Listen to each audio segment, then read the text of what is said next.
exactly is the value and the objective of our existence? The only living creature who has the ability to make choices, that their behavior is not purely instinctive, is the human being. The human being was given and endowed by God with the power of choice. And therefore, because we have control over our behavior, if a person chooses to do something positive, something of value, something which is contributory, that action is attributed to the person himself, and he's a full beneficiary and deserving of reward for that decision which he had made to do the positive action. On the other hand, if a person, although he's inclined, and we're all inclined because we're physical beings, to do things which are contrary to spirituality, if we choose to rein in on our inclinations and suppress the desire or the need for certain things, we are full beneficiaries of that. But if we submit and succumb to our inclination, the only reason why the wrong was done or the wrong was perpetrated is because we chose to relinquish our control over our behavior.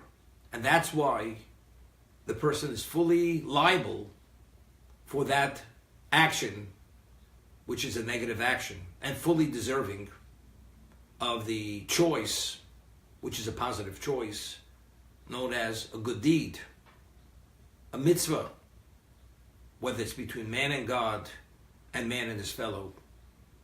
Maimonides had compiled the 13 tenets of Jewish belief. And he writes that one of the tenets of Jewish belief is reward and punishment. That for the good deed, we will be rewarded, and for the failing and the misdeed, the transgression, will be punished. And this is the value and the purpose of a human being's existence. Because at the end of one's life, when you come before the heavenly tribunal, the heavenly court, one's record is evaluated, and God will make a decision whether you succeeded or, God forbid, you failed. Yet we find something very interesting. The 10 plagues in Egypt were revealed miracles. The first plague, for instance, was the plague of blood, where Aaron was told by Moshe to extend his staff over the water of Egypt, and all the water in Egypt turned to blood. The fish in the Nile died.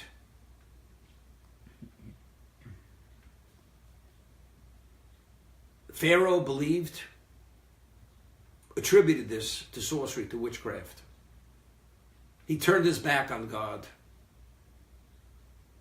The first 5 plagues, in each one of them, the Torah tells us, Pharaoh hardened his heart. The third plague going forward, even the greatest sorcerers of Egypt said to Pharaoh, this is not sorcery. This is the real thing. This is the finger of God. This was from the plague of Kenim, lice, going forward. So Pharaoh understood that this is God's action. It's God's reprimand. God is displaying his power over existence, and Pharaoh is not willing to submit. And he defies God. And this continues for the 4th, 5th. When we come to the 6th plague, the Torah tells us God hardened the heart of Pharaoh, which indicates that Pharaoh no longer had free choice. So from the 6th plague going forward through the 10th, Pharaoh had no choice. You would say, he was basically a puppet. He had no control over his behavior. And yet, Pharaoh was held culpable, liable, responsible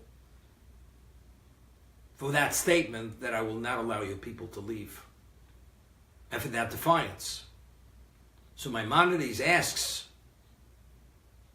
why should he be held responsible and liable for his behavior where he had no control over that behavior? There's a famous answer which Rambam Maimonides answers in his magnum opus, the Yad Chazaka, in the Laws of Repentance. And he writes that free choice, that man is able to control through his own decision process, his behavior, positive and negative. This is a gift of God. This is an endowment. And if one abuses that endowment, one could have it withdrawn from him. It's a privilege. For instance, you have a child. He has privileges, and he abuses those privileges. The father says to the son, you cross that line one more time, I will withdraw that privilege. And the child crosses that line. The father withdraws the privilege.